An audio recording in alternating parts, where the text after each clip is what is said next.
La traversée de Feria, tome 1, épisode 4. Un bien étrange objet. Après avoir franchi les forêts, les tombeaux, une fois que les esprits eurent retrouvé le repos, vous retournez au temple avec facilité, car maintenant des bois vous avez les secrets.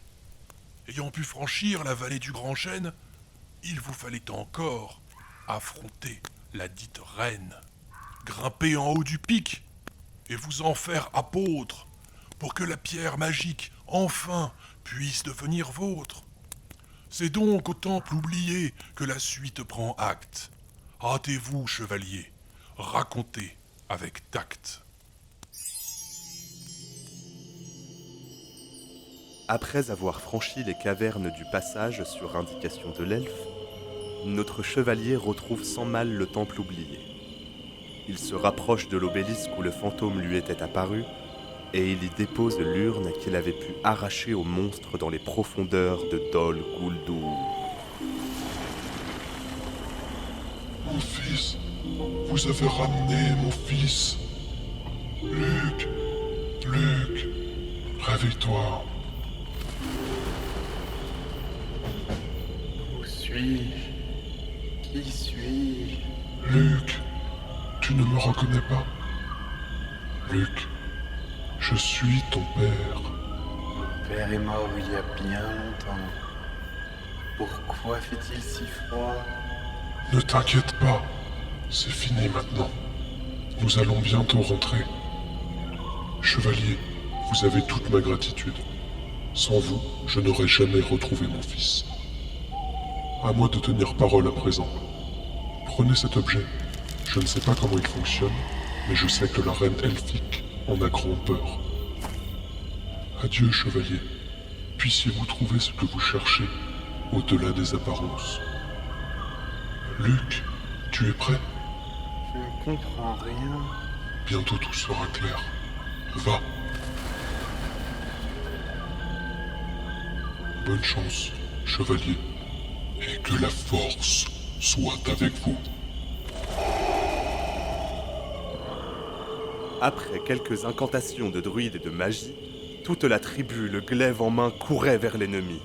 La lutte était terrible. Je ne voyais que... Non mais attends, qu'est-ce que je suis en train de lire là? C'est pas la bonne page. Oh. Reprenons. Qu'allait donc pouvoir faire notre chevalier avec cet étrange objet? Le fantôme ne lui avait pas indiqué en quoi il pourrait lui être utile. Toutefois, sa prochaine destination était claire. Il lui fallait retourner aux portes du royaume elfique pour essayer d'avoir un entretien avec la reine. Il verrait bien comment se dérouleraient les choses. Peut-être qu'une méthode plus amicale était encore envisageable.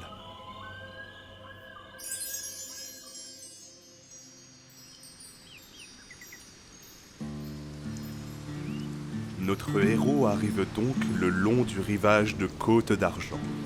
Au loin se dessinent les portes de Berceau de la Vie, domaine royal des elfes depuis des temps immémoriaux. Accéder à cette ville ne serait pas une chose aisée, mais l'une de ces dernières rencontres devrait s'avérer fort utile.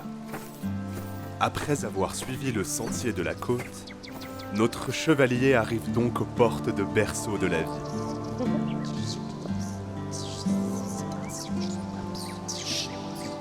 La voie est close. Elle a été faite par celle qui la garde. La voie est close. Le chevalier dit alors au gardien qu'il a récupéré un objet qui pourrait intéresser la reine elfe. Aucun humain n'est autorisé à pénétrer dans le berceau de la vie. Il mentionne alors sa rencontre avec la magicienne, espérant que cette dernière veuille bien se porter garante de ses bonnes intentions. Patientez.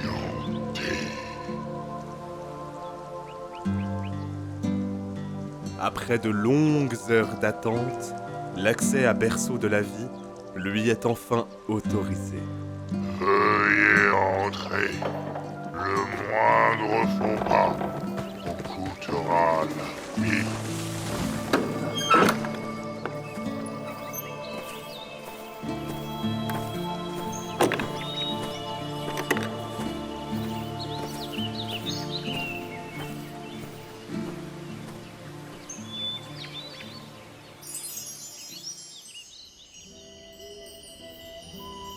Avant de vous laisser accéder à la salle du trône, je dois d'abord y voir plus clair sur vos intentions. Mais laissez-moi me présenter. Je suis Zaya, magicienne spirituelle du Kirin d'Or et protectrice de notre mère, la Terre. Le chevalier explique à la magicienne qu'il avait récupéré un objet qui lui permettrait de forcer le passage vers le mont Talab. Il ne souhaitait aucun mal à la reine, mais il devait accéder au sentier de la montagne, à tout prix. Mais quel est donc cet étrange artefact dont vous m'entretenez? Je ne connais qu'une seule chose qui saurait faire peur à... Ah! Parent Duril, c'est le sabre de Dart? C'est donc pour cela que vous erriez à mes côtés dans les corridors sombres de Dol Guldur. Je comprends mieux à présent. Le rictus perpétuel de l'elfe laisse maintenant place à une stupeur affirmée. Ah, je ne puis vous aider davantage. Cela reviendrait à trahir les miens. Cependant, si vous me promettez de ne pas nuire à Sa Majesté, je veux bien vous révéler un indice qui vous sera utile. Armée du sabre de Dart, elle sera obligée de vous laisser passer. Les êtres éternels craignent bien plus la mort que vous autres humains. Regardez, pour vous servir du sabre, il vous suffit d'appuyer sur cette masse protubérante. Mais soyez conscient que vous tenez entre vos mains un objet d'une grande puissance. Allez-y, essayez.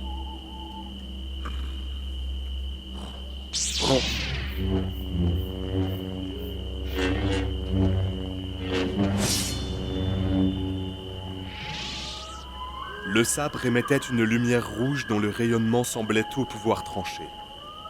Ayant été averti, d'un pas sûr, notre héros se dirige alors vers le palais. Bien décidé à ne pas rebrousser chemin, il doit maintenant réussir à terrifier la reine pour se voir accorder un droit de passage. Après être arrivé jusqu'ici, allait-il enfin pouvoir accéder au mont Talab et à la pierre magistrale de puissance? Pourquoi avait-il désespérément besoin de cette pierre, au point de traverser le monde de Faeria? Bientôt, tout sera clair. La fin du sentier approche.